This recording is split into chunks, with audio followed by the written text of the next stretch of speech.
be a limit because we have other things that we got to do, and people do, they ask a lot of questions that are not even relevant, So we'll just take a few questions. So the agenda is we will open with the prayer as we normally do, and we will announce, and then we'll turn it over to Steve with prayer, and he will let them know that the sheriff is not going to be here, and to share what's going on with him. And then we can tell them we'll open it up for questions on what we presented about our directions.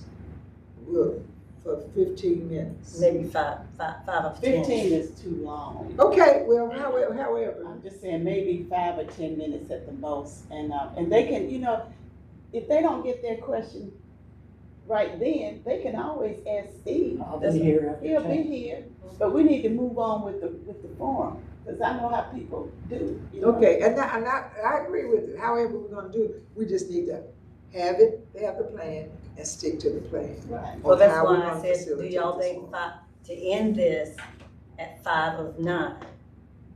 And that's it. Yeah, okay. That's it.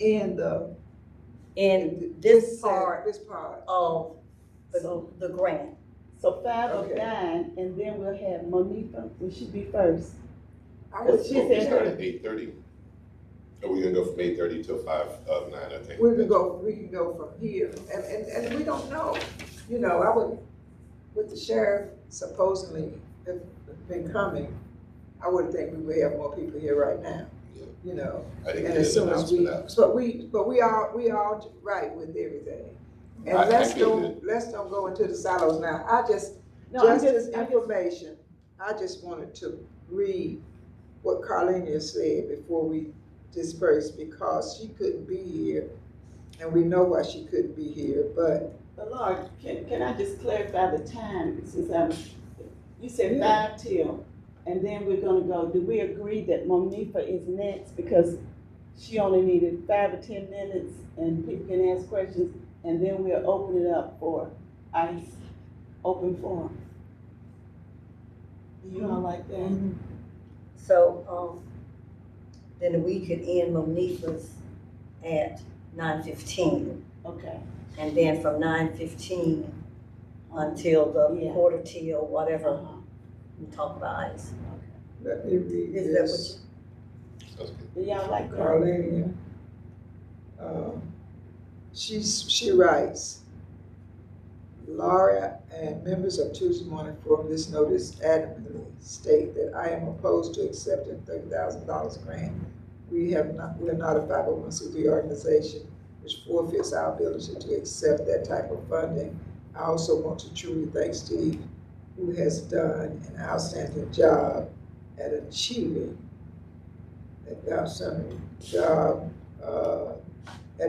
our records, archiving our records. Because of his commitment, history will be alive for years to come. My late father-in-law was a civil rights leader, and we donated all of his papers to the Winthrop University at no cost. JCSU also has my husband, Uncle Reginald Hawkins, historical information. Thanks for your understanding. So I've shared that, just as information. Now, how did that, That is well, how did that come up, that? Did Carlenia, I was calling everybody to ask them about coming to the meeting this morning at 7:30. And when she called, she said she couldn't come. And she said that well, we know what she's busy doing today. So I shared with her what we were going to be discussing. And this is what she wrote back to me and asked me to read it to the group because she could not be here. Well, that's why the discussion, I think she misunderstood. I was gonna say, that's why the discussion is so important. Yeah, because she's thinking that everyone's we're getting immediately the gonna 30,000. Jump to that money. Yeah, That's all they're gonna wanna talk about. Where is it? Who's got it? yeah. And they're not even gonna try to understand. Well, She Well, didn't you know, ask- but. She didn't ask questions. She Well, put forward what she well, thinks is happening. right, and see, and that's what happened, what was it, Wednesday or Thursday night when we got the information, yeah. how the two of us just Yeah. kinda, but, we got it settled pretty quickly. Yeah, we That did, night. that was, and what Jackie said, Steve sent us the information. Right, The two of us talked, we called Steve, and we all Right. met Mhm. and talked about how we were gonna handle this, and we thought it was important that all of us be engaged in it. And that's why we said we would have it at 10:30, but we figured if the sheriff was gonna be here, yeah. everybody was gonna talk with the sheriff after 10 o'clock, so we were gonna, we said we needed to have it earlier so we could answer any questions that this group would have to have. So for those that are not here right now to ask questions, we refer them to Steve, our group. Right, But, and even Ms. they need Carlene, to understand, cause I'm listening to what she wrote, her understanding was that we, she said Tuesday forum getting the money, but it's really not that case. again, that's the whole clarification, and it's yeah. not Yeah, super simple because yeah, Sarah Stevenson isn't simple, right? right, If Sarah Stevenson was a 501c3, great, no problem, everything would be fine, but the fact that we're not, Carlene has identified that, but we've addressed all that stuff. And Right. Right, telling and her, see, that once again reiterating the fact, that was the reason for us doing it here now. Right. And we just need to refer it to Steve. If we're not clear about how we are to handle it at this point, which is ask Steve, Yeah. then that's our fault. I'm not gonna try to explain anything to anybody else Good. about this, not me, Yeah. I don't care, Well, but I'm not either. we are Tuesday Forum, no matter how, Sarah Stevenson Tuesday Forum, no matter how we look at it, they're gonna come to us, no comment. That's it. Yeah. That's it. And just so you guys know from this end, when people ask me about this, I'm very clear with them that we record what's in the room and get it out to the people, end of story. I don't have no editorial say on this. Don't complain to me about what somebody said or didn't say. Don't come telling me you need to be a guest this day, that day, like, you talk just to take Ms. my, Jackson. yeah. Is my answer. So But we can I just think do that, I don't really wanna say no comment, because that makes people think that there's something that I know What would that, you say instead of? I would say I refer them to Steve, or I refer them to Shay. I would say they're handling that. That's You kind of know, what but when we said. if I say no comment, it makes it feel like I'm Well, I think adding Laura, something. I think Laura was just kind of saying that because we'd all pretty much decided. Yeah. The statement is, please talk to Steve. That's what we decided, yeah. Okay, you just said no comment, and No, I mean, I'm just, Oh, yeah. what I'm trying to do is end this discussion, but make sure that we all understand where we are and where we need to move on to. And as far as I'm concerned, I'm good reading that.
That was my way to hang out with my father because my weekend was Monday and Tuesday. The travel club. One led to two. So next thing you know, Sarah Stevens, the administrative facility. And it's bad. It's like it's dope. It's been around for facilitating. This is my first full year. The forum has been around since mid-1970s. So, yeah, but I've always been around helping since 2015. Well, I run a nonprofit now, so well, it is. Yes, I am.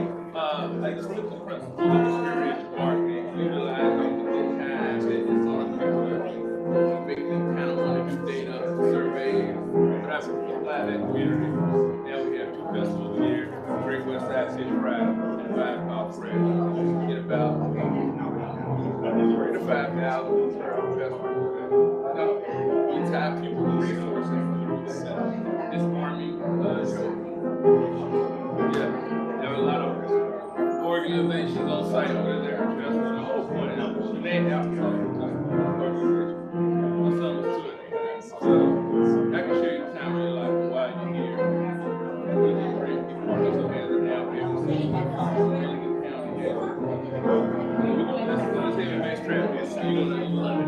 But while you're here, and that's the applesauce of that. So they'll do that twice a year.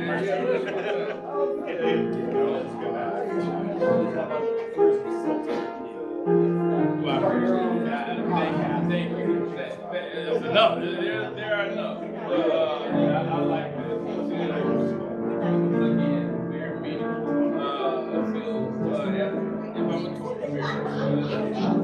there's a lot of responsibility rises. Yeah, thank you so much for joining. Absolutely. I hope to never do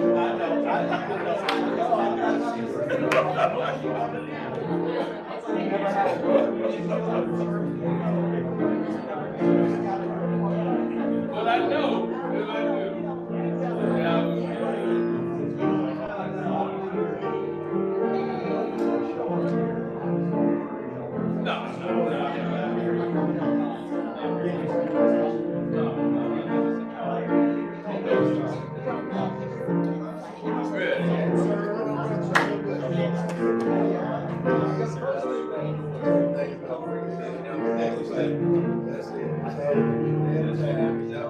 Good morning, everyone. Good morning.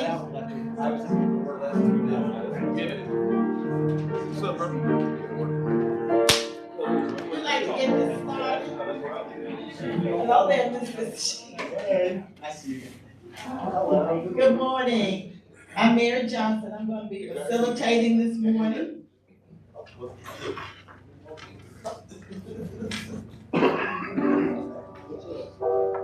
Okay, I'll be facilitating this morning, and the facilitators who are here with us this morning are Lauren McCletty, Jackie Edwards Walton, we have Winston Robinson, we have Mr. Steve Johnson, and he is our website editor, technology expert.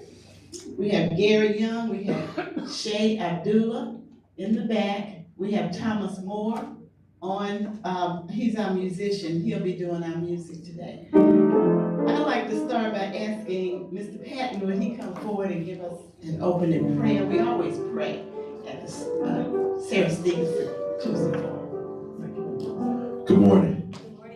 Let us pray. Dear Heavenly Father, Lord, we just thank you once again for this opportunity to be in your presence. We thank you for gathering here in this assembly, Lord, to continue to come together as a community, Lord.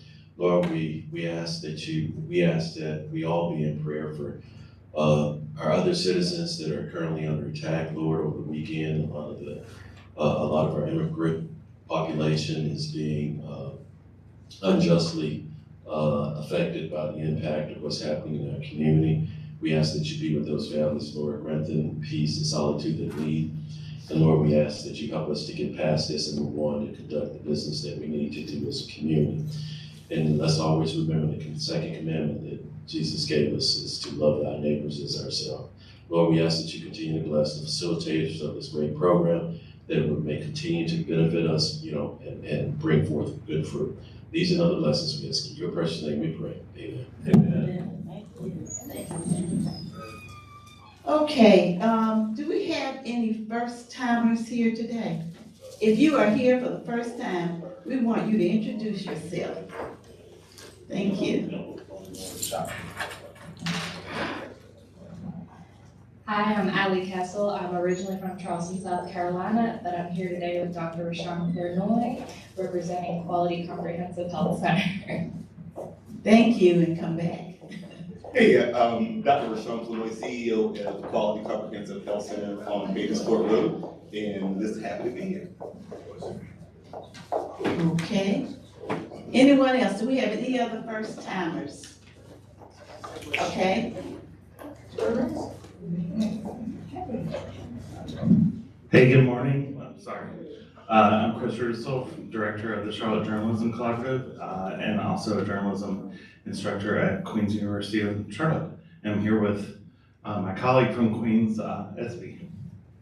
Thank you, and please come back. We have any other first timers? Any other first timers? Okay.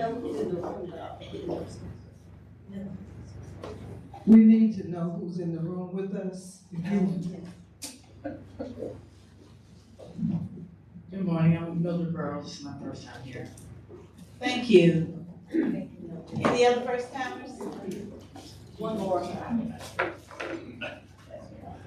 Okay, I'm ready to move on. He introduced him, but he can introduce himself.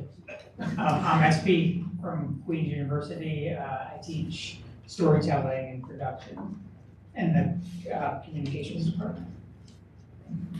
Thank you, and come back. Okay, our forum runs from 8:30 to 10 o'clock. Just before 10, we will take questions from the audience. Make sure that you take a moment now to silence your phones. Let's have our phones on silent during this time. Okay, as you can see, Mr. Gary McFadden is not with us today. He had an emergency in his family and he will not be able to be with us today. We'll try to reschedule him at another time. He can come and talk with us. Okay, but our guest today, we do have Ms. Monifa Drayton, and she's gonna come and talk to us for a little while. But before we begin that, Mr. Steve Johnston has an announcement to make. And I'm gonna turn the mic over to Steve at this time. Good morning. Good morning.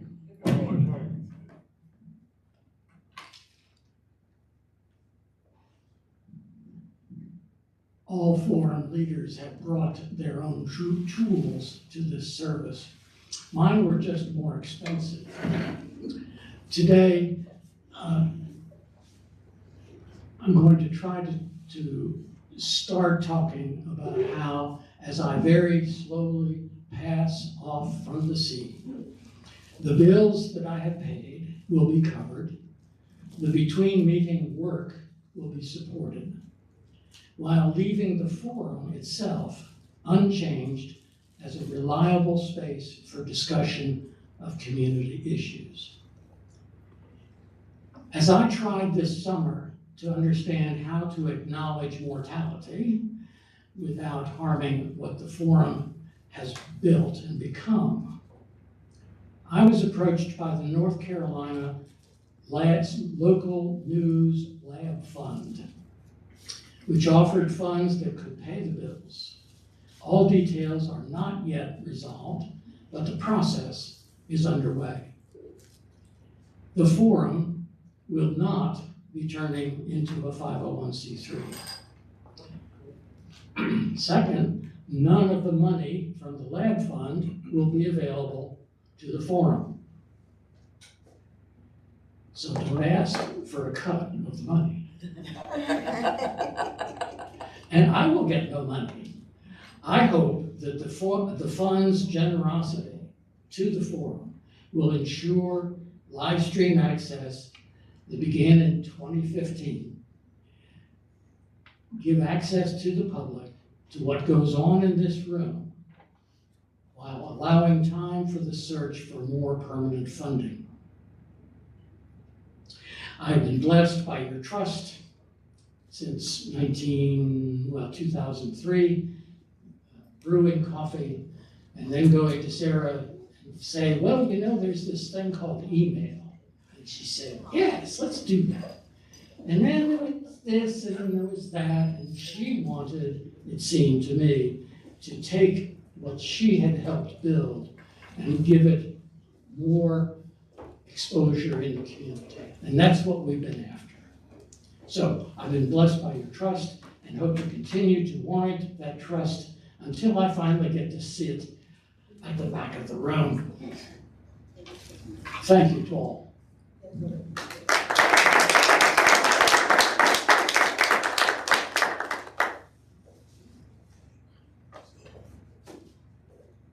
Okay.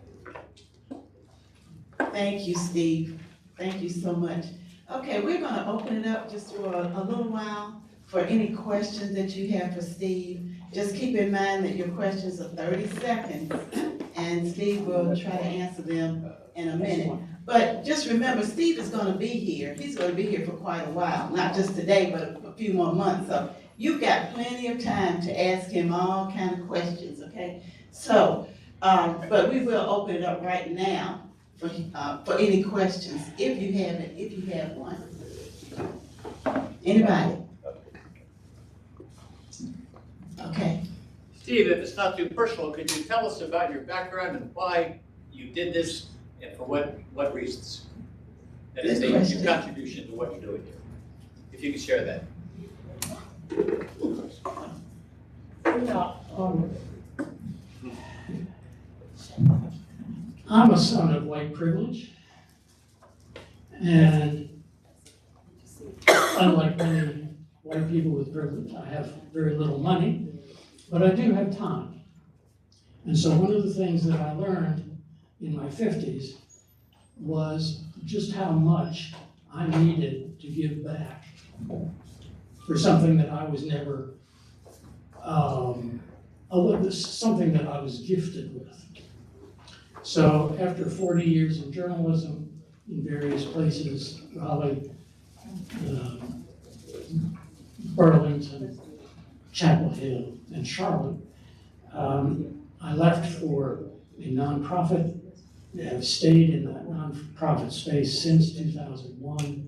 And in 2003, our dear friend, the late Jarcy Filoki, was at the LaSalle Library building, which had been turned over to the police department, and he wanted a cup of coffee. So he rummaged around the building until he found a coffee pot, and he made some coffee, and we all enjoyed it. And 3 weeks later, he said, well, I've had enough of that. So that was an opportunity for me to say, okay, I can brew the coffee. Well, I'm still at it.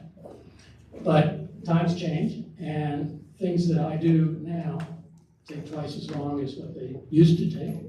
So I'm trying to plan ahead and take you all with me, not onto the other side, but into a way that this forum can be supported long-term. Jackie, you had a question also.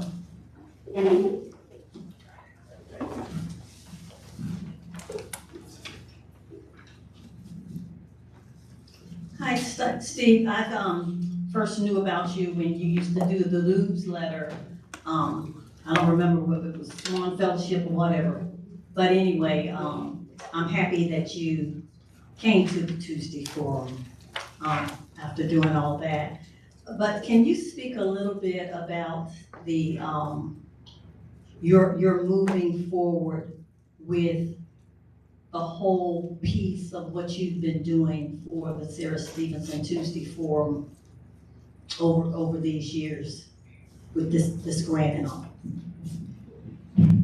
So how, is your question, how will the grant help make this transition? Is that the answer to the question? Yes. Okay, Thanks for making it clear. okay. So, I bought a fair number of coffee pots over the years, and I have financed a number of monthly and What I say about these cell phones? I turned it off. You supposed to turn it off 20 minutes ago.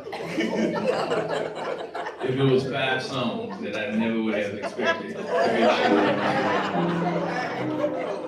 I'm gonna, before you answer that question, I'm gonna say one more time, please silence your cell phones.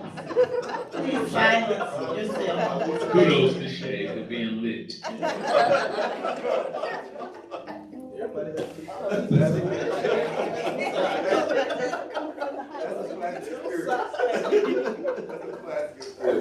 Examples are important in life. when I said that not all the details had been worked out, I was absolutely on point. There are a number of bills that total about $3,000 each year that help put together a live stream that goes off to Australia and to people in pajamas in Charlotte. And there's a Tampa, Florida internet service provider that affords us the space for the website. And it grows with every video that we do. And it's now it's getting close to $300 a month for the website. So all these things add up, and I've been delighted to be able to pay them, but I have no illusions that somebody else is necessarily going to step forward and do that. That's why the forum outreach from the Lab Fund was so important in July, because as you may know, or will hear later, or on the website, this is a fund that, as best as I can understand it, does not accept applications. It goes out and says, what do we want to do? How do we want to make the community better? And they're focused on local news organizations, but also the community organizations that help create that local news. And that's where the forum comes. That's the piece that the forum represents to them. So exactly how it's going to work out, I don't know. There will be a contract. There is a fiscal agent who will be taking the money from the foundation, the Lab Fund, setting aside, doing all the accounting and all that good stuff, because I don't want to do that. Was never good at it at the Swan Fellowship, but I did keep us out of trouble. If there are no other questions, I will step back into my usual Okay, role. yes, we have one right here, one right over there. Is there any type of way that, like sponsorships or donations can be contributed to the forum? I'm going to answer that that's a wonderful question that will be addressed at some future time. Please understand that this Lab Fund money is not creating a 501c3. That the only way to donate to the forum in the last 20 years that I've been involved was through that little square box at the coffee pot. And sometimes there are $50 bills in there, and that's not because they drank that much coffee. So that's one way to do it. There may be others in the future. Wait, what breakfast? Breakfast? On December 16th, there will be another version of the Sarah Stevenson Tuesday Forum breakfast.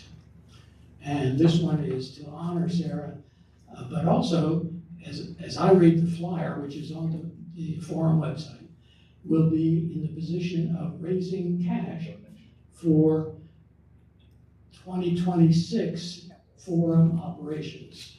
Now, I'm not privy to that, and I don't know what that money is gonna do or go to or anything about it, but that's another possibility. Okay. December Well, 16th. we're willing to give $1,000 to the forum to be able to help contribute.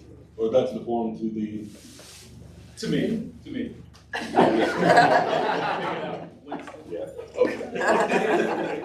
Okay, you know what, when you and talk to Shay about that, okay, that's a detail that we don't, you know, that's a detail for them. Okay, over here had a question and then Ken.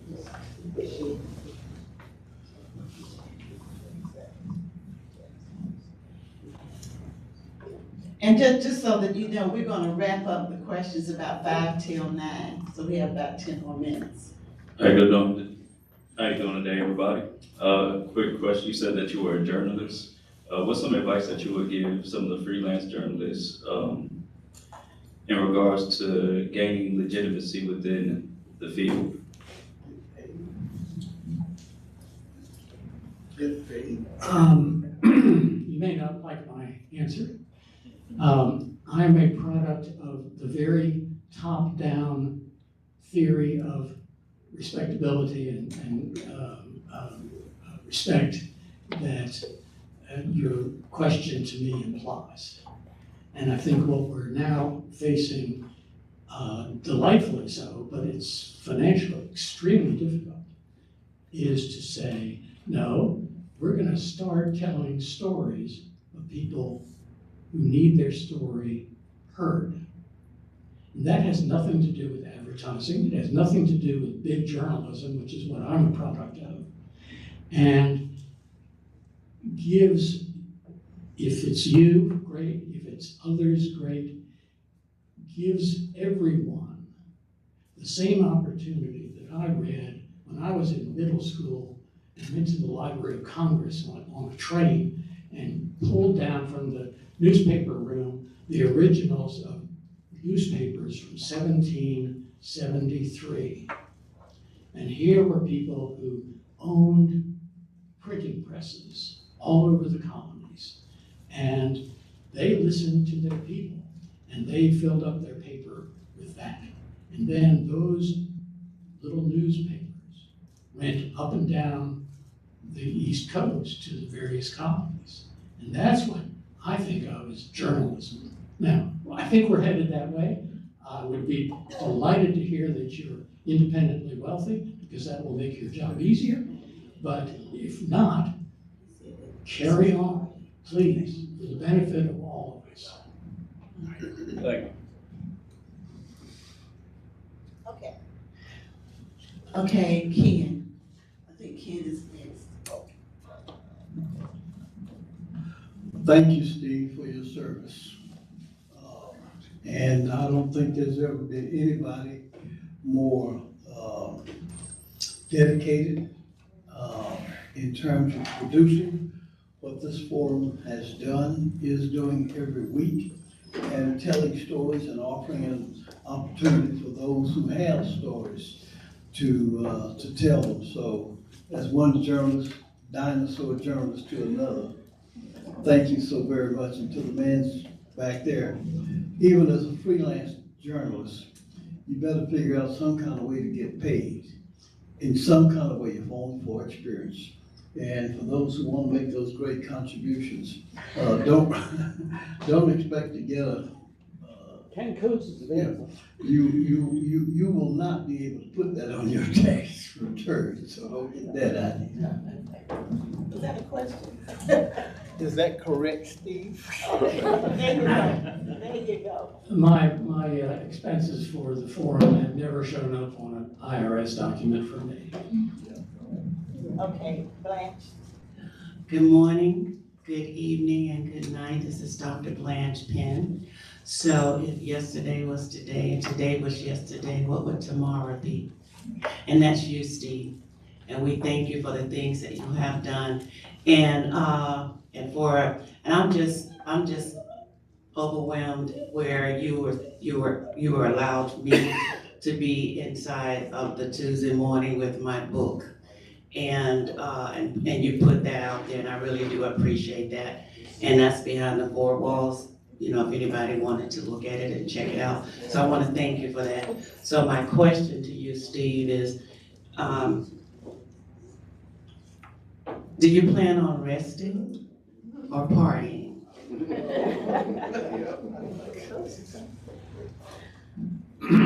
I live under a rock. I'm now at an old folks' home. I can't do anything at the old folks' home because I'm working 7 days a week for this stuff. And that probably will start affecting my health. I've been through cancer 3 times. You know, I've been very supportive as that process continued from 2004. I showed up with no hair one time and another time. But I will offer some comfort to Shay Abdullah, who has been assisting me and will now assist others in the continuation of all this work. I will tell Shay, I'm not leaving tomorrow, okay? I'm not leaving in January. I would hope that by the end of March, I could be at the back of the room. But that's, as you know, Blanche, the timelines are flexible, right? So my interest is in making sure that this transition leaves the forum in a good place. Thank you. Any other questions? Did anyone else have a question? Okay. We want to thank Steve. Let's give him a big hand.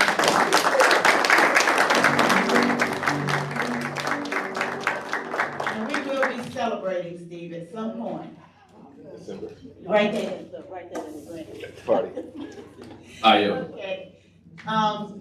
Oh, you had a question? I wanted to clarify, I was listening on my way here, sorry, I just okay. literally got off a flight. But I wanted to clarify something about the flyer. I heard Steve mention he wasn't sure about the fundraiser that was mentioned on the flyer for the Christmas party. So it is basically just asking everyone to please bring a cash donation to put into the box to help support the forum for next year, that's all. The coffee, exactly. Yeah, that's an important clarification. That's for the coffee. Okay. And that box has been there for forever, okay? And, you know the price of a cup of coffee, and some people give more, a lot more, less, but, you know, coffee does cost. I just want to add. Okay, well, let me get you the mic. Good morning, I apologize for being late, but they closed down one of my streets, and directions is not my strong point. So it took me a while to find my way here. But when we say coffee, we wanted, because Steve makes the coffee, he's always made it. So he has to come very early in the morning to do that because he has to have the coffee perk and get made. What we want to do is eliminate the coffee pot altogether so that we don't have to do that, because then we also have to clean all those pots and then put them away. So we want to be able to buy coffee from, you know, Dunkin' Donuts or somewhere, as opposed to having to make coffee anymore. That's why we need a substantial amount of money, so we can do that every week. Thank you. Okay, well, if there are no other questions and all lines are clear, I'm going to introduce Ms. Monifa Draper, and she's going to come up, I should say, and she's going to give her presentation.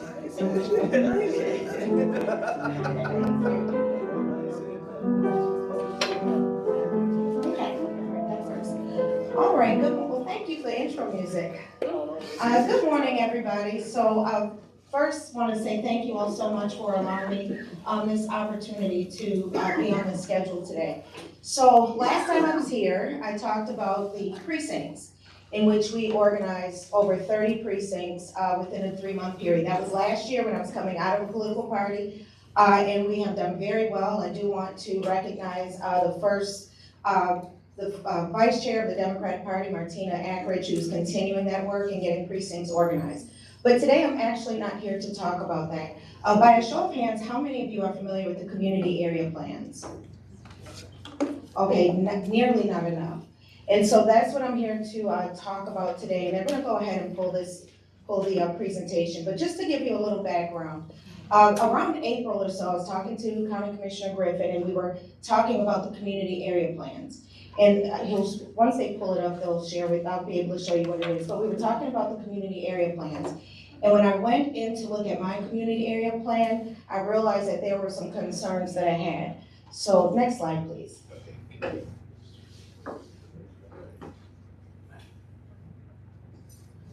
And so I'll just share a little, again, I'll just back up a little bit. So there are three policies that pretty much govern the way our city grows and develops. So you have your UDO. The UDO is your Unified Development Ordinance, and what that does, it is your vision. It is the playbook. It is how things are built in this city. And then secondly is the 2040 plan, that's the vision. So how will we look, and I feel a little, I see Councilwoman Watlington here, so she'll correct me if I'm wrong on anything, but 2040 plan sets the long-term vision, and then the community area plan, it guides the growth at your neighborhood level. So by 2040, your neighborhoods are indeed changing. And so when I was looking at my, next slide please. When I was looking at my community, well, before I get to that, so these were the phases. So if you don't know about the community area plan, there was a lot happening since 2023. So it's phase one where they were discussing what will these community area plans look like, phase two, and then it went to phase three, which was to support the vision. They started to pull everybody together. Where we are right now, we are in phase four, which is the plan for action. Now in April and May, they had conversations with all of your communities. On my community area plan, we have about 3,000 people in just my precinct alone. There were only 3 of us on the call. And the call was led by the planning department for the city. And so where they are right now is phase 5, which they are pushing for an approval. And so if you had a chance to watch city council meeting last week, there was a lot of discussion on if these community area plans should be approved or not. And so that's where we are right now. And I want to share why this is such a concern and why I don't want to say pulling the alarm, but really need you all to lean into your community area plans, because you may love what your community area plan is doing, and you may have some questions and want some redirection. So next slide, please. So this is a community area plan. It's broken into 14 different neighborhoods. And so within 14 different neighborhoods, they have planned how those communities will look. And so the whole purpose is to make sure that your neighborhood is a 10-minute neighborhood, meaning you can work, live, and play in your neighborhood without traveling outside of the neighborhood. And so I live in North Inner. North Inner is right outside of Uptown and right in that Camp North End area. Now, if you don't know about Camp North End, that's where they built missiles. The land is very compromised. There were 3 or 4 landfills on that area historically. I see my neighbor back there. Hey, so there's a lot happening on the grounds already. Next slide, please. And so what we realized is when we looked at our community area plans, there was a lot of movement to turn commercial into manufacturing. And so when we asked, my neighbor Karen and I, we were 2 of the 3 people on the call. When I asked them, well, why are we getting so much manufacturing when we already know that our land we're carrying the burden of the environmental hazards for the entire region. 41% of the area, I believe, was formerly landfills. And so when I asked, well, why are we getting more manufacturing? Why are you taking commercial? And they shared that it'll bring jobs in, and I shared, well, we can do more than blue-collar jobs in our community. We'd like to see something else. Now, this conversation has been going on since April. So I wanted to just point out, if you can see where the darkest purple is, those are the communities that hold the greatest environmental hazards. So the darker the purple, the greater the environmental hazard.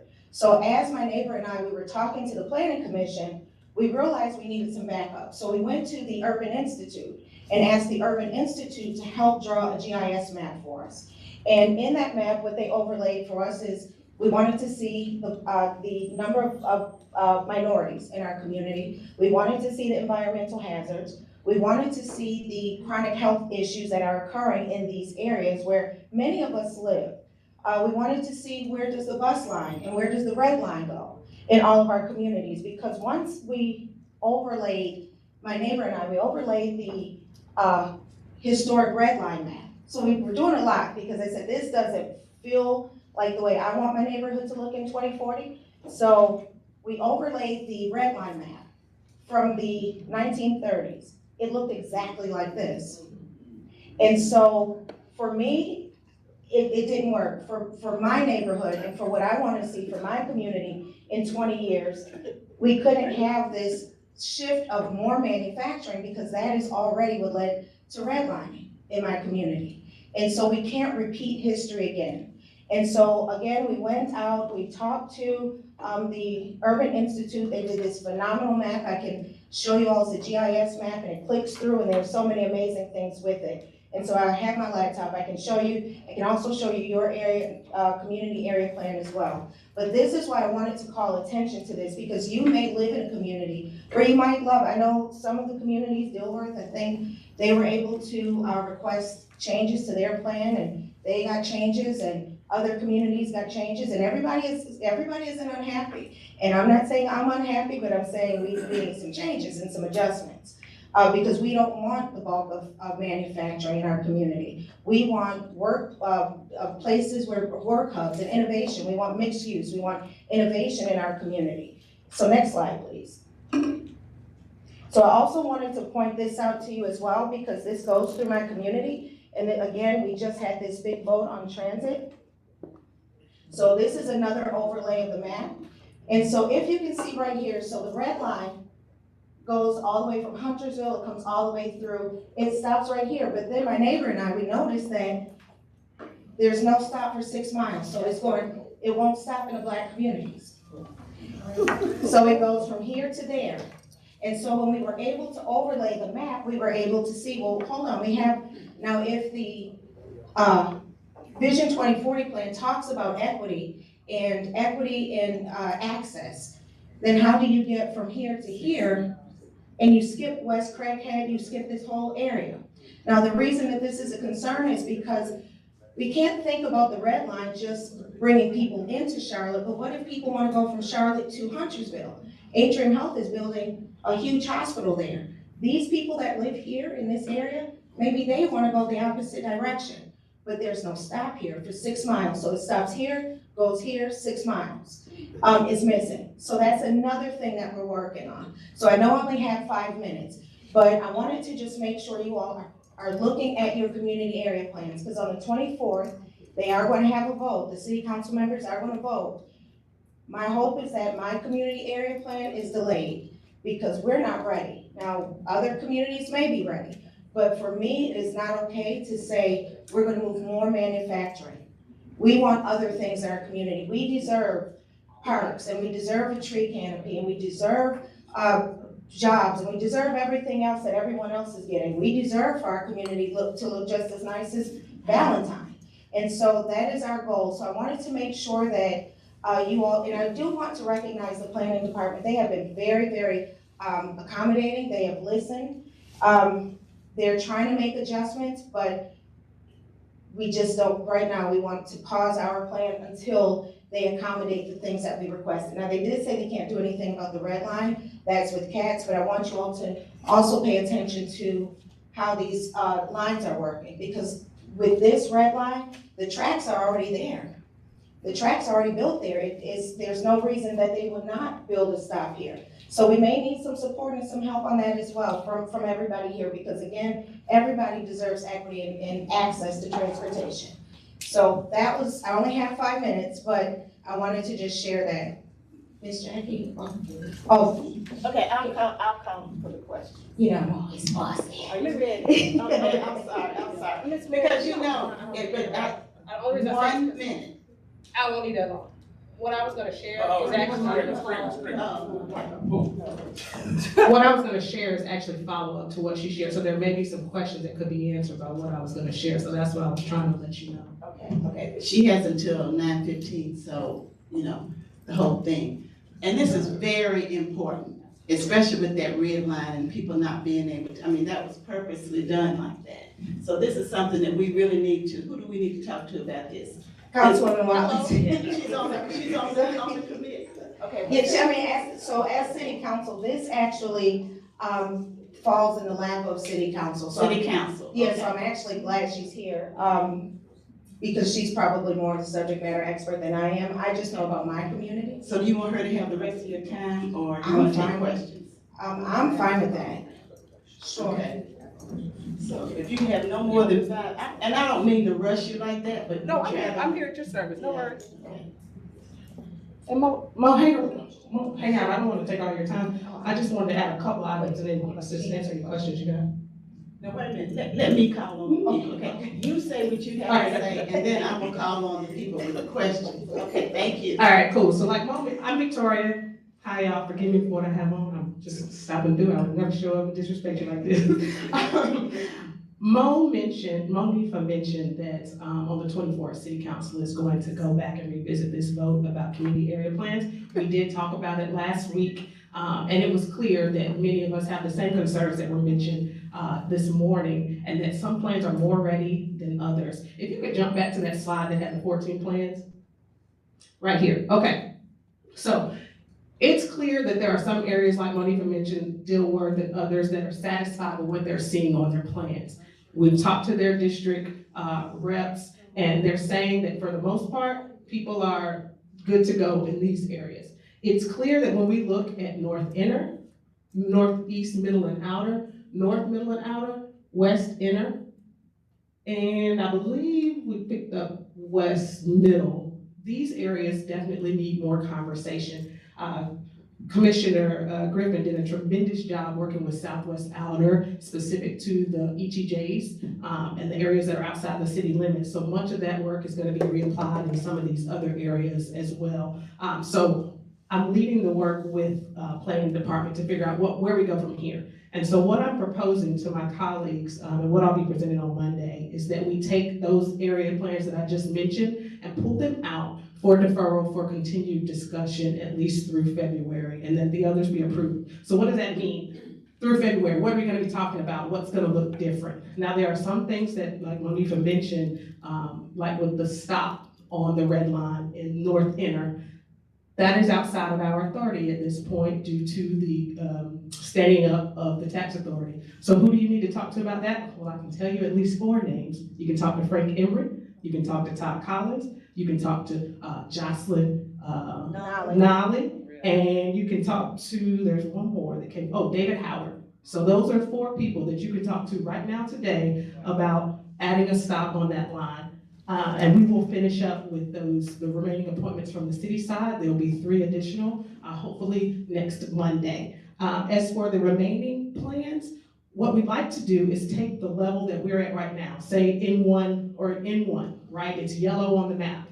The conversations that we want to go back through and verify with the community, should this be N1A, lowest density, or N1F, the highest allowable density in that area? We want to get you more granular on each parcel so that you know what to expect. Because right now, the policy just stays at that top level, and you may see there's variation in what you may see there. So we want to have those conversations. But we also want to talk about, well, hey, we targeted this parcel to be commercial. Is that the right, or we targeted to be manufacturing and logistics? Is that even the right type? Those are the conversations where you then can say, no, we want innovative mixed use. So for those specific areas that we discussed, those are the conversations we're going to be having over the next few months. Okay, I could ask why that was never caught from the beginning, but don't answer. I just wonder why people are sitting on the council, saw that there was no stop, and didn't address it at that point and not now. But I won't. Okay. I mean, you should ask. Many of us did. Let's see, who had it?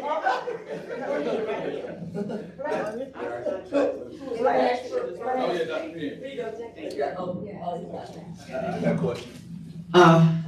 This is is what I'm so sick and tired of hearing this stuff where we don't understand what's going on, number one. A lot of us don't know it. You saw the hands that was raised that know about it and stuff. And we continue to do the same thing. We elected y'all to assist not just certain areas. Certain areas are happy, certain areas are not. My question is, why do y'all keep doing the same thing and not informing us? That's a problem for us, and y'all look like us.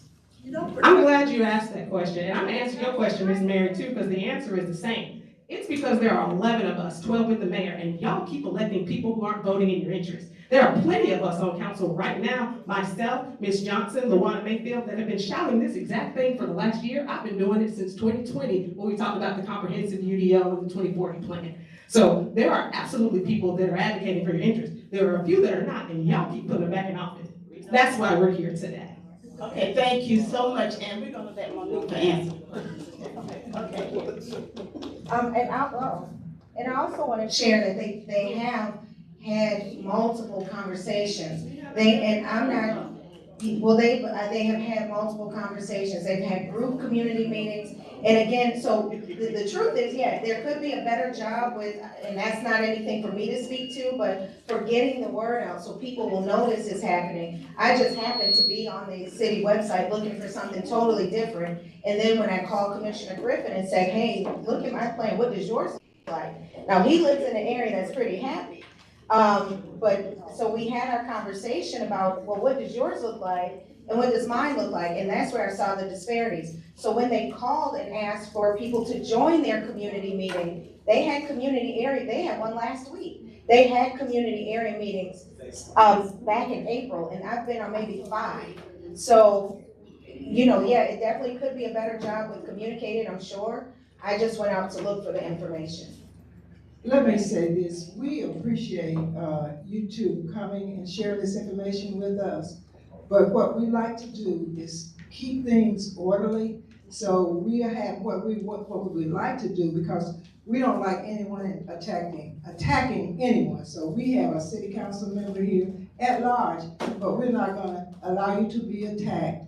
So we would like for Monifa to continue to answer the questions, and you can sit and ask questions if you would, but we would like to keep things orderly. And no attack on anyone, please. That's something that we won't tolerate that here.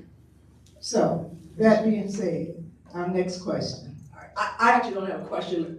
Addressing Monifa's point about the red line, this has been brought to CAP's attention, and Brent has said that Craighead is probably the most likely stop.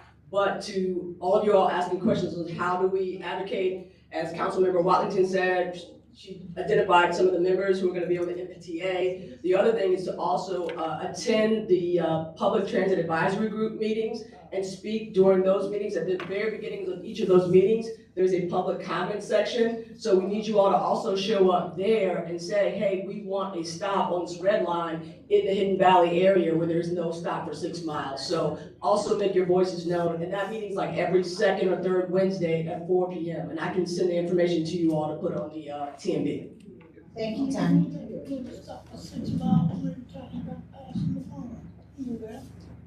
Okay, our next question. Oh. No. Tina's had her hand up for quite a while. Monifa, last week there was a presentation on I-77 and the express lanes. Has there been any comparison of what you've seen here to the impact on the neighborhoods of the 77 express lanes? Because they want to decimate our neighborhood again. Right. Exactly. So I can't really speak to that, but I know that Winston actually had some information. I know you were talking about that not too long ago. The 77. Oh, no, I know you're not talking about it. Put me on the spot. We've seen the 77 plan, but we haven't seen the community plan. So. Right, exactly. So yeah, 2 plans that are here to destroy. Well, Gary, we have a question for you. No, my question is, it was just brought up with the authority. Are we still asking the council person a question, or you want to all direct it towards Mo? Well, we have, actually, it's 9:15 now, and so I mean, I can address it in private. Okay, go ahead, yeah.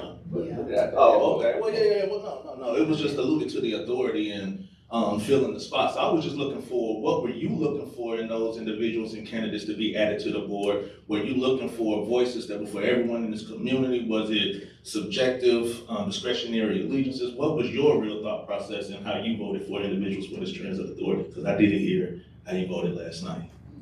Are you asking Paul or are you asking? No, I'm asking you, because you voted on the council for those individuals. Thank you for your question. So I'll tell you what I was looking for. Let me be clear. There's still 3 positions left. Thank you. Councilmember-elect, congratulations. There are still 3 positions open. So there were a number of things that I was personally looking for, and I think that that showed up in some of my colleagues as well. So number 1, I'm sorry. Oh, no, I was. Okay.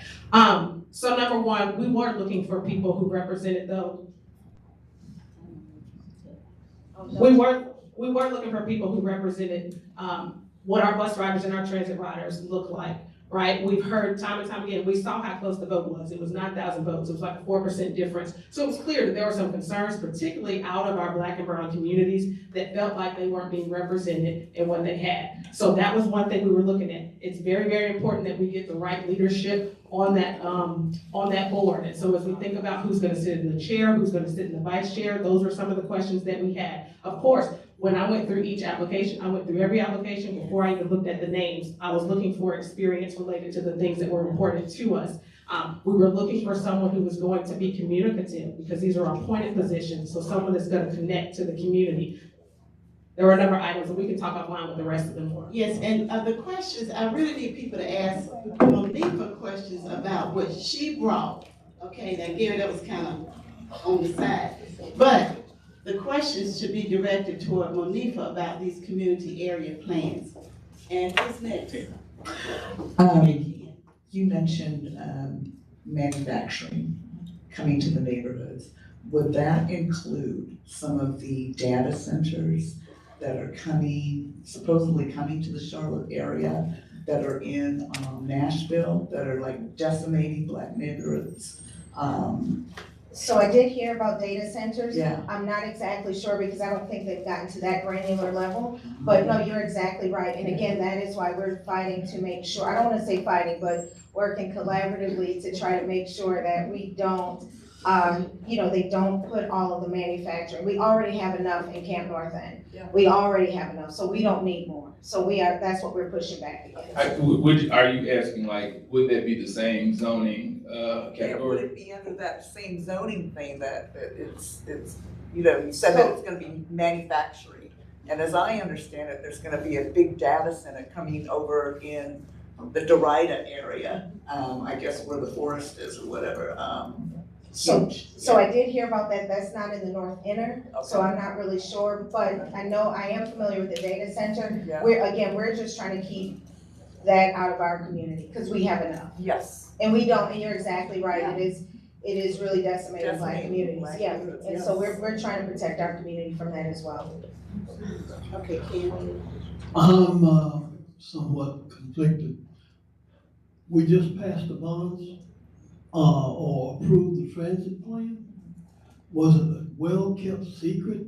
There was a 6-mile stretch that went through and no stops. No. And that being a real concern, why was it never, well, I don't say never, why was it not significant enough for those people who already represent you to have noted that as something critical that needed to be addressed even before? Right, I can't speak to why my representative, I don't know if she did or she didn't.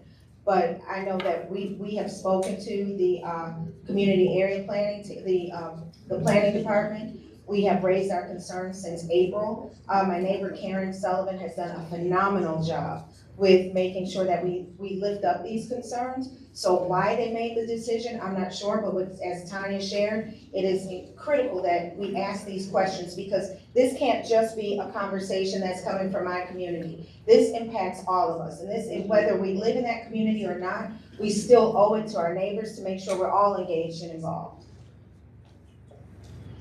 Go ahead. Okay. My question is, if you have a community that's listed on the map that you feel as though was not engaged? I live in East Charlotte, I know for a fact that there was not very much engagement as far as participation.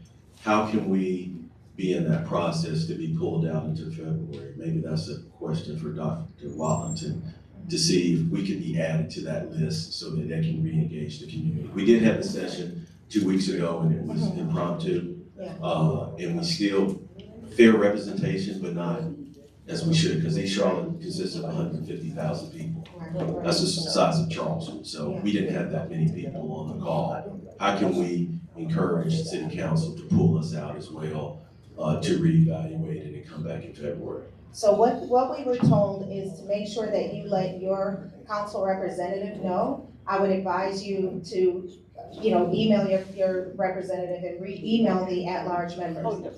Oh, sorry.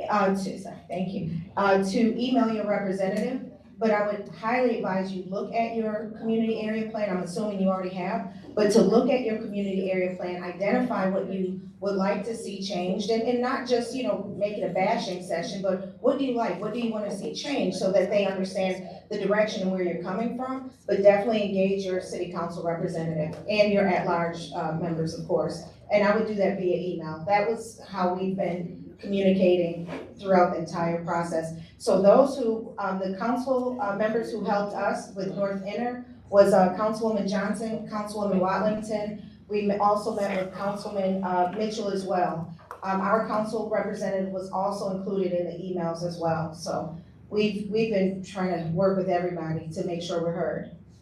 Let me ask you a question, Monifa, from what you know from, and I know you're a resident of this town, just like all of us are not a city employee, but do you know what the process is from the development and creation of this plan, from it to it now being public? Is there a checks and balances internally, departmental checks and balances that will say, hey, there are some issues here that seem to be perpetual? Is there even sensitivity or some training on policy or history to, showcase before this gets out? Well, they're actually, Shay, can you go to that first slide where it was the different phases? So there has been a lot of opportunity and a lot of time to, not that one, the next one, Shay. So these were all of the steps where they were talking about it. They were sharing information. They were talking about policy. People had the opportunity to be engaged in the plan. And, in transparency, I missed phase 1, 2, and 3. But when the plan actually came out and I looked at the plan, I said, well, wait a minute. That's not what I want for my community. So to answer your question, yeah, there have been a lot of opportunities, but I will say the planning department, they've done a great job with, we have meetings with them quite often. And our council representatives have done a great job when we've been calling, we've been sending emails, they've been very responsive. Point of privilege. So, so what you're saying is, if there isn't community engagement, is that pretty much asking for all of the manufacturing to be put on in your area, or the disparaging aspects of a city to go in a concentrated space? Like, what does that engagement have to do with, again, just perpetual acts of where we see certain communities receive things that aren't as beneficial to a community as others? So I think what you're asking is, how did some communities not get a lot and how did others get, for example, a lot of manufacturing? Is that what you're asking? Right, if the bad things are concentrated where the bad things have always been concentrated. Right. How is that, not picked up from professional planners and designers initially? So that would be a question for them. I can't really answer that, but they did what they thought was right. That's all I can say. They did what they thought was right, but for us, it wasn't what we wanted to see. And I will say that our council representatives have been those who I named have been very responsive. They have really given, they're going to help hold the vote for a moment, hopefully. So they've been very responsive. Okay. Okay, we're gonna take 2 more questions and then we have to move on. I have this young man over here. Did you have somebody else? Gary, but it'd take me 3 minutes to get there. But Gary has already asked the question. Okay. process. Okay, and let me stuff like get that. it, Kim. Yeah, no. Hello, once again, how do we find out who created this plan? It's the planning department, so if everybody can go to community area plans, Charlotte, just Google community area plans, you'll get a whole lot of information on the process, you know, who to contact. So the planning department created it, but my suggestion would be for you to talk to your council representative, because they're gonna vote on the 24th, they're gonna make a decision. So if I had to give you some action steps, the first one would be to. I meant like the exact names, like how do we find out the actual people who were sitting down and Okay, creating? wait a minute, we don't go back and forth. Oh, no, But you know, you I was can get specifying, that's all. you can get the names probably online, Yeah, right? mhm. The planning, Okay. Yeah. planning. Yeah, Okay. Okay, we have time for one more question. Okay, then Gary. Okay, Gary, okay, I'll give it to you. No, I was just gonna say more so, and that was a great question, and that's really more so where my statement was coming from. We lean on our council a lot, and I have my differences with some council, but I can say overall they work hard. And when we have issues like this, and we're trying to get to the bottom of this, it starts with staff. Council is there to vote on the recommendations of staff. They see what's put forth before them by the staff, like this 2040 plan. Council didn't create or draw that up, staff. So to answer your question, it's really understanding and knowing who staff is from your city manager on down. Your council rep is there just to be that voice for you, to be that in between a lot of times between you and staff. And if you have issues, you want to be heard. Of course, when they have votes like they'll have on this, they'll take into consideration what your feels and thoughts are when they vote on that. But in terms of these things being crafted and drawn up, staff is just looking at council is just looking at the recommendations from staff, because staff, they're the SMEs, they're the subject matter experts that council's relying on. Appreciate it. No, but he wants to know who to get to, and that's that. so, Okay, you wanna wrap up? yes, so let me just say this one thing. So Gary is exactly right. Staff does create it. However, your city council representatives are the ones to represent your voice. So to have every single person in the city calling one or two people in the planning department, it may not be as effective as if you contact your city council representative and allow them to be that conduit for you. So that would be my suggestion. The first people we reached out to were city council representatives, and then they connected us with the planning department. So hopefully that answers your question. So that's everything. If you want me to help you look up your community area plan, I have my laptop. If you want to see the GIS map that we created, I have that Urban Institute created on behalf of, at the request of my neighbor and I can show you that. It's they did an incredible job. So that is everything that I have about the community area plan. Again, thank you so much for letting me pull the alarm again. Every year I have an alarm I've got to pull. You so really it's do, fine. you know, I really, Monifa is one person that will come and tell us what's going on. Okay, she will tell us. We had not heard what I had heard about it, about the stop. But nobody's come and told us, no council member has come up here and told us that, hey, y'all, there's gonna be a stop. That's, and then nothing for 6 miles. Okay, nobody's come and told us that. So thank you so much. Okay.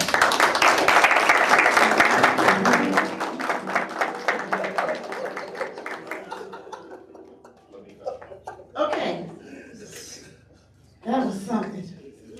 What we're gonna do now, we're gonna just kind of change directions now.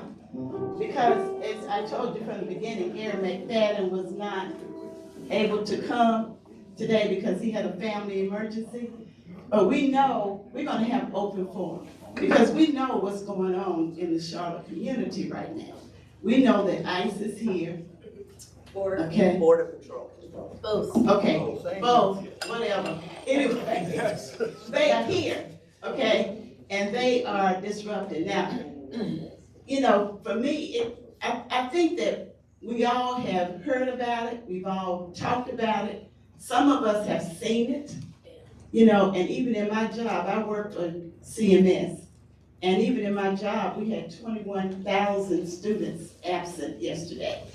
We had a food pantry, CMS had a food pantry, and usually the line is down the street, around the corner, down the next street, nobody. So we just wanna open it up and let you get your feelings out about this whole thing. I have something, but not about ICE. I have something about the I-77 Express that Doug was talking about, so. Wait, we gotta get you on the mic. Well, you know what, let's talk about this first, Okay. okay? And then we definitely will talk about that. Okay. So we'll give this like 15 minutes and then you can.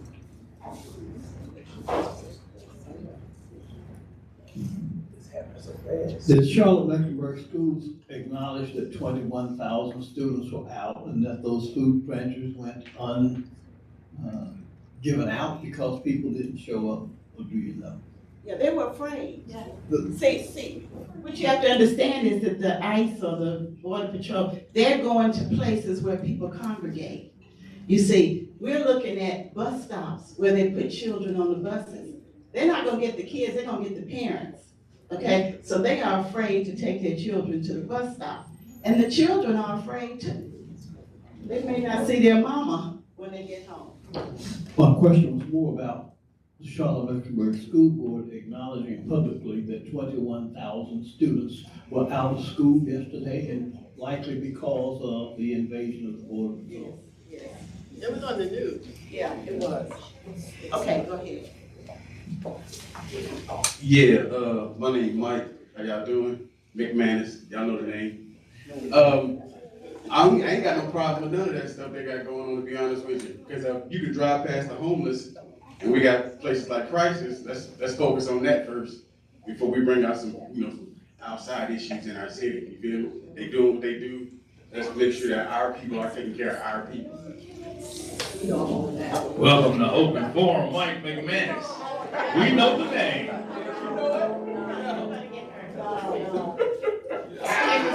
No, like you gotta know your history. You gotta know your history. So they start with Hispanic and Latinos, but then we are the next ones on the food chain. So we allow them to basically disregard the Constitution, and that desensitizes us to that action, and then they just move on up. And it's black, it's gay, it's everybody that does not fit that white Christian nationalist perspective. So we are opening the door to allow them to do that.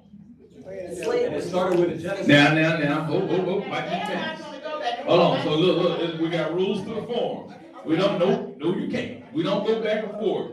Actually, that wasn't even supposed to happen, so we're gonna just. Okay, let me, listen, Monifa, and then this young lady over here. Okay, Monifa. Okay, so we all know what's going on. I'm always a solution-focused person. One would ask, and this is just, I've been on quite a few calls with Charlotte East. And first, there's a lot of great information happening. There were almost 400 community leaders. Great job. But as a solution, one thing I would suggest is just go have lunch on East Boulevard. Do a sit-in, grab all of your people you know, and go sit in one of those restaurants. I'm organizing one right now, because what has happened is they're losing revenue because there's nobody coming to their restaurants. They're not making any money. So just have lunch. If you don't want to do something or protest a march, you feel like that's not your thing, go eat cake. Manolo's Bakery, he's closed right now because he's afraid. He understands that. But please go on that east side and just have lunch, have dinner, grab all your friends and go. And that will help significantly. Point of clarification, I don't know if you mean those restaurants on East Boulevard, that might be. No, I'm sorry, east side. This young lady, and then this young man, and then this young lady, and then we go from there. Okay, I just walked in and then, that guy was bitching at me because he said, last week I said, the crime rate is going up, which is true. I live in South Park, in very luxury area. There's a lady just moved in there and her leg was slushed. And then there's a guy stepped on the South Park Mall. So what you're seeing here is not a problem. They just want to protect you. And another thing is, let me tell you something. I had a meeting with this construction company. They were a very, very big company. And then this guy said, what do you think about what's going on with Trump? I said, okay. And he said, he pulled it out, his wallet, thick as hell. And he said, I have more money than ever now because they cannot hire illegal immigrants anymore. So everybody coming to me. I have 34 jobs lined up there. While I was campaigning for city council in Lord, I walked into Allegra Regional Library. They have a job for hiring, big table, big old ass table, and they're looking for black guys come to work for them. So what is your problem? Let me say this, wait a minute, we're gonna respect everybody's opinion, and that's what an open forum is about. We may not agree with what somebody says, but they have the right to say it, okay? Okay, so, yes, you're next. How y'all doing? Samir Hamid, Charlotte native. My question is, what makes us think that we would be, the government would fund a genocide in broad daylight in front of us, and then, you know, to your point about them, you know, lowering our tolerance to what's allowed, like that's what this is. They start with an international genocide. They go into ripping people away from families within our communities, and it just keeps going. If we can't stand up to one thing, then they're seeing what we would stand up against, and we have shown up as a community to be powerless in the face of this fascism. And I don't even have a solution, but it's like standing up and looking for what's wrong with it instead of trying to justify what's right with it is a big start, you know what I mean? And these people are our citizens. These are people that have provided nothing but good to this community for the most part. These aren't criminals. You know, these are people that are being snatched away from families. These are kids that are being, you know, I just saw a report today, a lady got deported wrongfully and her kid was left here, and they're still having to go through all the clerical nonsense to get her back. And she's an American citizen. So we do have to stand, you know, in solidarity with the communities, even if they don't necessarily look like everybody here. Yeah. Thank you. Okay. He's got the mic. Okay, come on, we got one. Each person has 1 minute, okay? And we're coming around. I'll do this side. You do that side. Him. Oh, he's next. Okay. Okay. Hello. Good morning. Hold it up. Hold it up. Okay. Good morning. My name is Brandon Wolf. First and foremost, thank you for having me. Hold it up. Okay. Good morning. Is that on? It is on, but you have to. Okay. Okay. I'm holding it up. All right. Thank you so much for having forums like this, because this is the heartbeat of what we need as a community around having information to drive decision making. That being said, I would like to just offer this up as a suggestion. Is it possible for us to actually create databases or some kind of system around misinformation and disinformation so that we can make sound decisions to better support our community? Because what I'm hearing here, there's a lot of misinformation that is taking place that has been widely popularized because one party has a bigger microphone than the other. Okay, thank you. I want to say this too. This morning as I was coming in, I was listening to WBT, the radio, and you would be surprised at the number of people that were calling in. Their calling line was jammed. Most of those people were in support of ICE coming in and taking the people out. That's right. So you need to think about, this is Charlotte, and you got all these people calling in saying, get them out of here. Hey, good morning, everybody.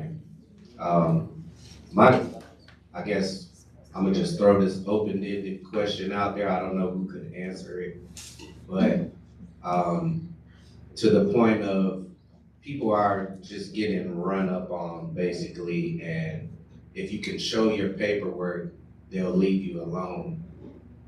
That's basically like stop and frisk, racial profiling, because it's just, if all they can do is base them putting their eyes on you and just coming up and doing what they're doing, I don't know what department or what city leader or like, who do we talk to about that? You know, is it on a federal level? Because it does seem like we're just being conditioned to accept it. So, I mean, what do we do on the city? Now, you know, you're saying what you feel, so we're not really asking a question for a person to answer right now. So we understand what you're saying and we agree with you, okay? Well, I mean, I agree with you. But anyway, okay. And we do have other people that want to say, just remember one. So my name is Tina. I'm a board member with Carolina Migrant Network. They are the OGs in immigrant justice here in town. Previous to that, they were Comunidad Colectiva. I think that was their C4.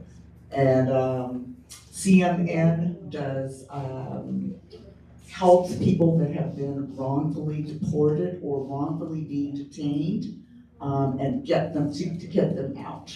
They have a whole network of lawyers.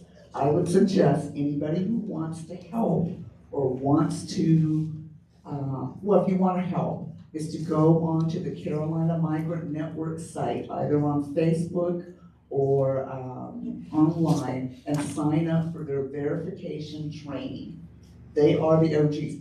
It seems like in Charlotte, whenever there's any kind of crisis, out-of-towners come in to do whatever.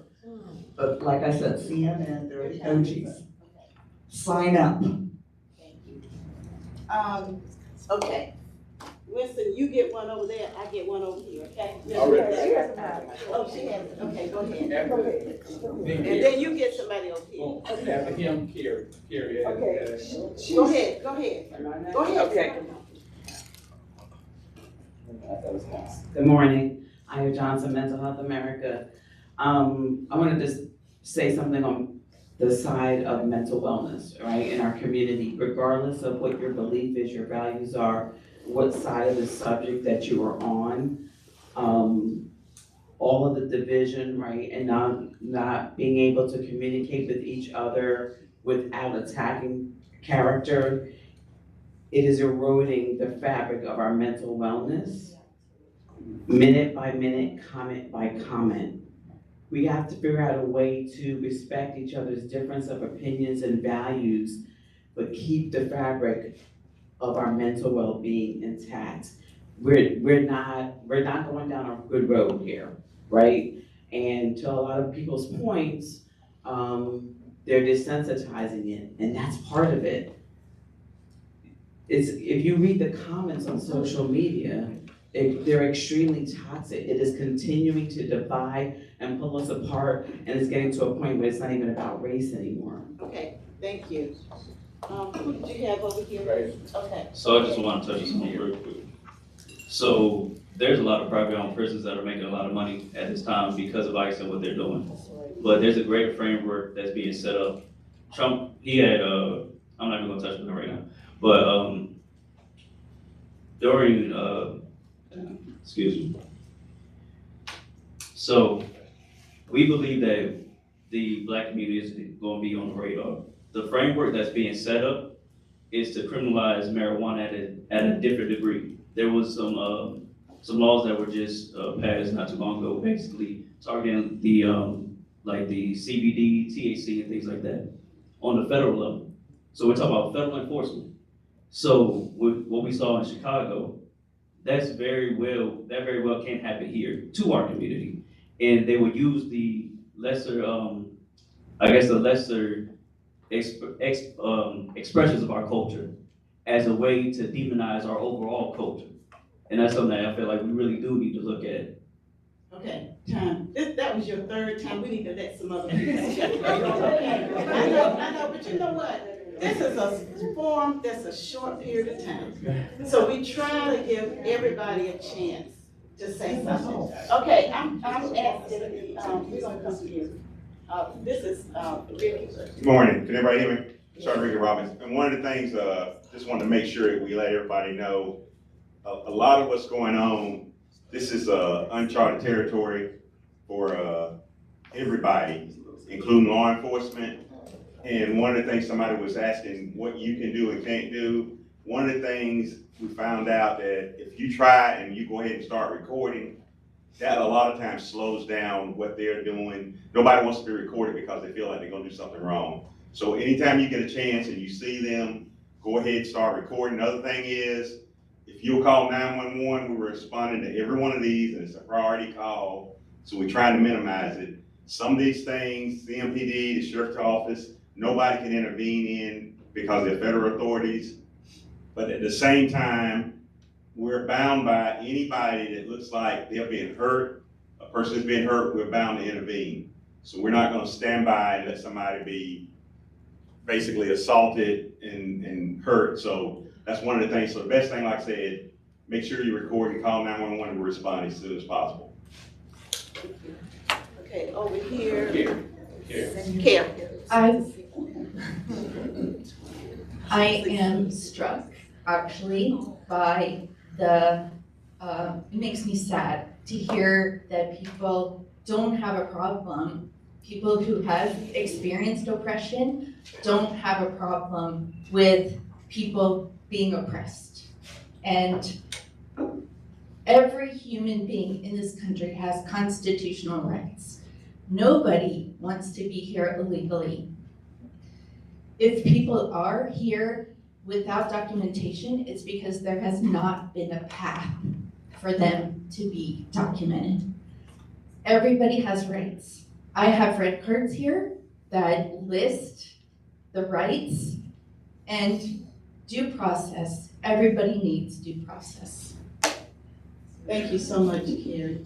Again, like I said, and I'm going to iterate what she said, we all have different opinions. You know, we probably are in a like-minded group, but we have to respect everyone's opinion, okay? Yes. Good morning. There was a young lady that spoke about the Carolina Immigrant Network.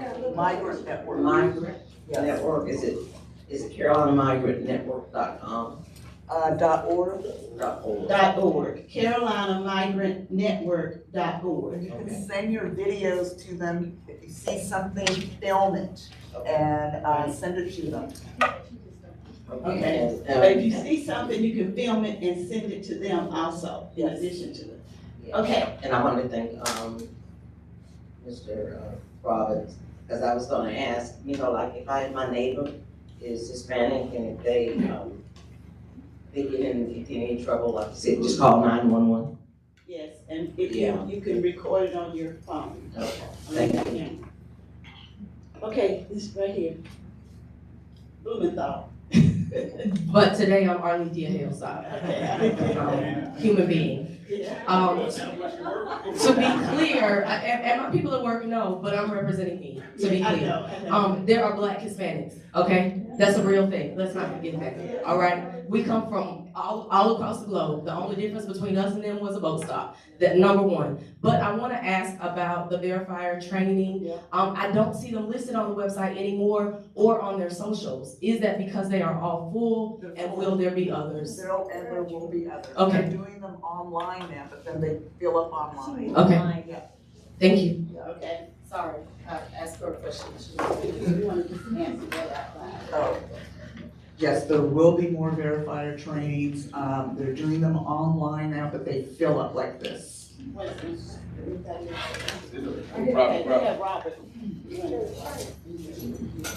Thank you. Robert Collins. So here's my question, I guess. I know it's a form, so it's an opinionated question in a sense. Are you all upset with the way that they're doing their job? Or are you upset with the fact that they are doing their job?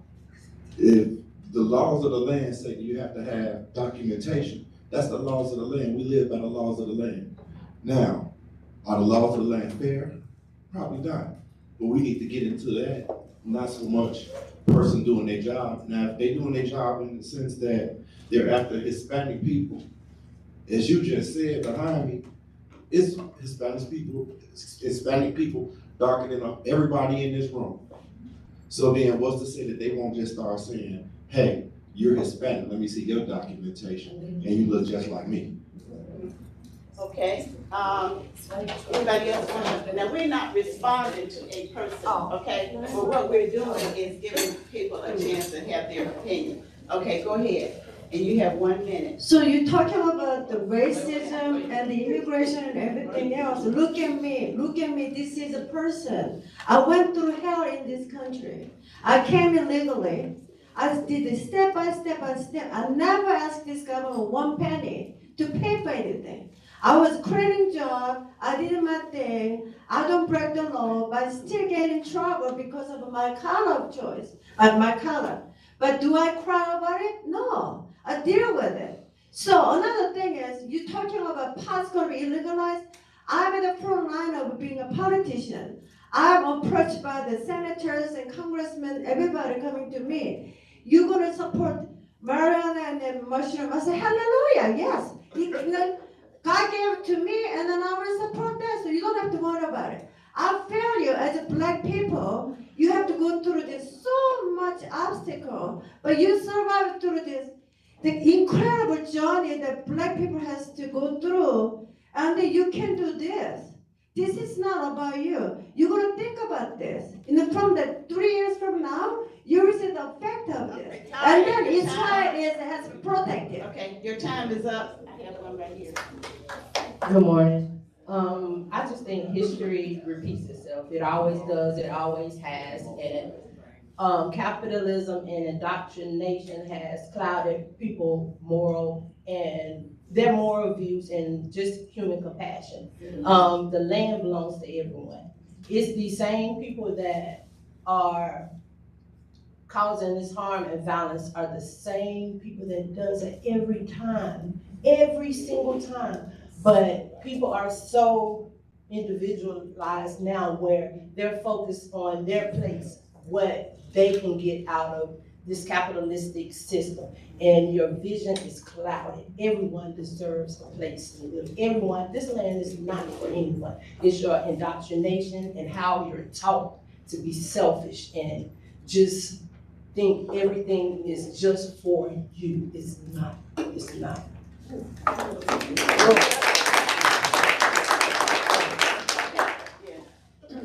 One thing that my father always taught me growing up is together we stand, divided we fall. When you allow someone to come into your community and divide your community from the outside in, it's not gonna bring your people together, and you need to make sure that you're taking care of everybody in your community, not just people palatable to you.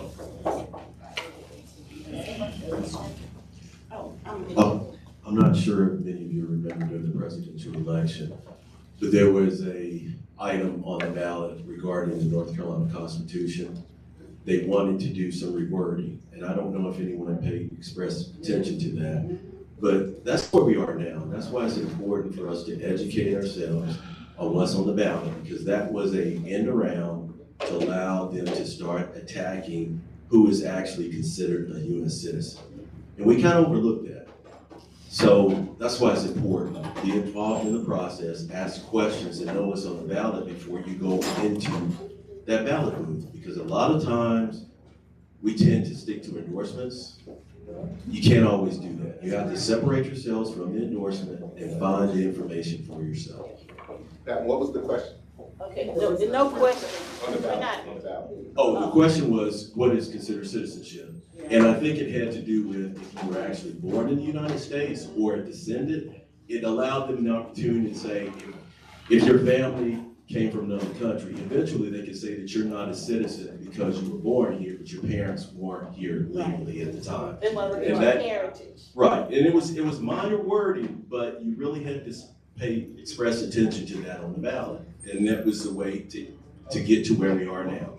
That any of us that came in as immigrants, even though your children were probably born here, it would open the door for them to say, well, they came illegally, now you should not be here. So. Yeah, okay. And that would even go back to slavery.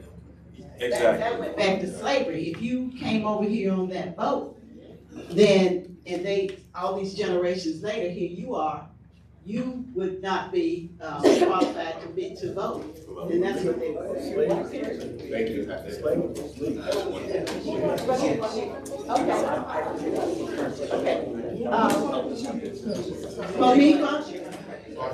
Monica, go ahead. Okay, everybody, we're gonna end this. If we have a lot of side conversations, we're gonna stop because this is what we're doing. Okay, Monica. So I just wanted to add really quick, when we talk about if they're doing their jobs or not, the issue, I would highly advise everybody to read the actual legislation, because then that really is the guide on what they're supposed to do. So it's either Bill 138 or 138 or 513, I can't remember. But look it up, the legislation it definitely says what they should be looking for, which is murderers, rapists, people have committed serious crimes, and that's not what they're doing. So it's not so much that they're doing their job, they're not following what they said they were gonna do per legislation, federal and state legislation. So I would highly advise you all to read the legislation, because that lets you know what they're supposed to be doing. Right now, they're just grabbing anybody. They're taking people out of daycares, and that's what doesn't make sense. So yes, do your job, but make sure you're following the law you wrote. Right, okay, we're gonna take 2 more comments, and then we're gonna have announcements. I know you go ahead. You're gonna do 77, this is an announcement. Very Oh, that's an announcement. Anybody else have a comment before we do announcements? Right here. I don't think they reimburse you for that daycare either. Good morning, Forum. My name is Rodney Collins, and as a long-time law enforcement professional, I just fundamentally think that it is wrong, and it's something that some of us fought against for so many years in our careers about biasness. And when you approach people just based solely on their race and ethnicity, that is completely wrong. Think about how you would feel if you walked out of this building right now and local law enforcement asked you to show me your ID, where you're headed, asked you certain questions. That in the premise on and of itself is wrong. So it's one thing when you're working and you're trying to find people that are unlawfully at large, that have criminal warrants or other things. That's a completely different process than what we're seeing right now. Okay, we have, okay, Carrie, and then we're gonna go back to you to talk about what you had. Oh, you didn't, she didn't. Carrie, oh, that's right, yours is announcement. Go ahead. Just quickly, I have some more red cards. I don't have very many. The back side is in Vietnamese, but you can Google Know Your Rights red card, and you can find them in all different languages, and you can print them off. We've been printing them off and handing them out to lots of people who are scared. Okay, I'm gonna let you go. Oh, Doug was, it may not be on. Doug was saying earlier about the I-77 South express lanes, and so you can go online and take a look at the proposed plans for this. One is a at grade level plan, another one is an elevated plan. But the key thing, number one, looking at the maps, but also making sure you log your comments on the website regarding whether or not you like the maps, what you would like to see change, because this is actually part of when they say they're doing the environmental study, our feedback in these public meetings that they're having, that is actually part of the environmental study. So we have to record what we want to see change, what we agree, what we support, and what we don't support. And I also have written information and brochures for, if you know seniors who are not technically savvy but want to weigh in, please grab a copy of these written ones and get these to our seniors for them to go online. You can help them navigate, but they can actually write theirs and mail in their comments regarding the I-77 express lane. So we've got to register and get engaged in this work. Okay, this young lady right here. Hi, I'm Alexis King. I represent the Charlotte-Mecklenburg Association of Educators. We already mentioned 21,000 kids didn't come to school yesterday. So our educators are mobilizing in their schools to keep an eye on what's going on. I'm gonna throw out some stats for y'all too. 7 out of the 130 people that were arrested over the weekend had criminal records. 7, that's less than 10%, okay? And then in Chicago, 16 out of 600. So we're talking about like violent criminals and people that are here undocumented, and those are the actual stats showing the reality. So most of the people are not this image that they painted. And also there's a lot of people that are dressing up as ICE agents and kidnapping people. And we're already okay with that, right? Oh, well, they must have done something, you know. So be wary of that. And they're kidnapping women, right? There's no telling where those women are going. So our educators, of course, want to support their families and their schools.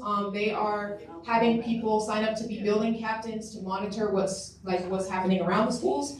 And we also have a petition running. I have a QR code for that. And then tonight is the school board meeting as well, and there is public comment. So there's gonna be a lot of talk about this and the student at West Charlotte that was assaulted by a police officer. So yeah, just tap in. I have a QR code, and if anyone wants to plug in at their school, please see me, and I'll put you guys in contact with the right people. Okay, Ken, and who else has an announcement? Okay, I know, it's not it, because I just told Ken, and then you. Okay, go ahead. I announced last week that we were going up to Durham to play the CIAA championship. And this Saturday at 1 o'clock on the campus, we'll be playing Frostburg State University in the first round of the NCAA Division II playoffs. We had more people in Durham than I have seen in 20 years at a Smith football game. So I encourage you, come on, let's rock the house Saturday night and join us at Johnson C. Smith at 1 o'clock.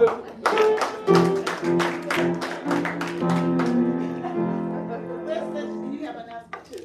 Okay, Winston has an announcement. You know what? Don't you? I will yield my announcement to give praise to Johnson C. Smith University. I will go against every fiber of my being to congratulate Johnson C. Smith University on winning their second conference championship in school history. You know, again, they literally played the first black college football game to ever exist ever in the history of the earth. And now they've won their second conference championship. So congratulations. I'm gonna tell you, I know that excitement because when Winston-Salem State won 2 my freshman and sophomore year back to back, I felt as happy as you did today. You know, between, I believe, 1892, 1969, and now 2025, we can crown JCSU as CIAA conference champion. Feel good about yourselves. Congratulations. We can leave on a happy note. Jackie, and then we got to get out of here. It's after 10. Go ahead. Gerald, did you have an announcement too? No, it's a newcomer. No, it's him to introduce himself. Hello, everybody. This is my first time here. My name is Matthew Corley. I'm with the Not Whole Foundation on west side of Charlotte off of Tuskegee Boulevard. Say it one more time. Stick Williams. Stick Williams for the dream. That's right. That's where I work out of. First time here. Just wanted to say y'all are great, learning a lot, and I am looking to get involved with CMS schools, offering programs for after schools for Title I schools out in West Charlotte. So if anybody who is able to help direct me and point me into contacts, I'm a rookie, so I haven't been told, but I am ambitious, and above everything that we've talked about, our youth here have no idea, and they don't deserve to be walking around knowing what's going on. They can't understand it. My job is to give them something else for the parents, for the kids, to be able to take their mind off everything else and remember that we are human beings and that there are still things in this city that are going to motivate us to go on and create that extra mile to graduate and so on and so forth. So as an ambassador for Not Whole, if anybody who is involved with CMS, would you please contact me and get with me, please. Thank you so much. Yes, next Tuesday we will have Superintendent Crystal Hill as our speaker. Okay, thank you, that's important. Thank you everyone for coming. Come back next week to see Dr. Crystal Hill.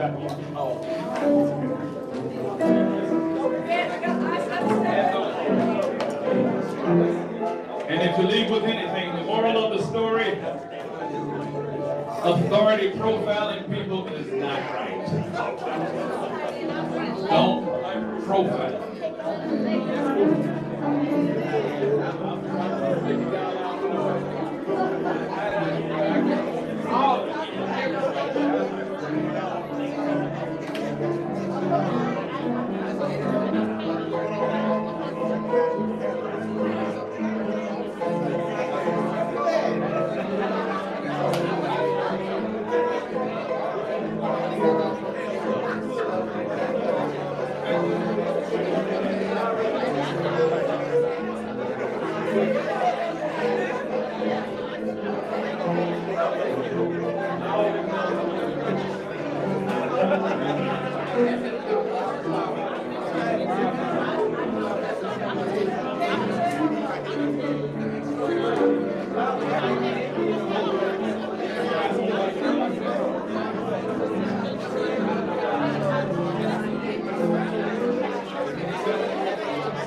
That must have been later, because we didn't realize anything. The whole time, we no, we actually just had a system set up, so we were gonna contact people, change, but no, and that, we started getting reports, like,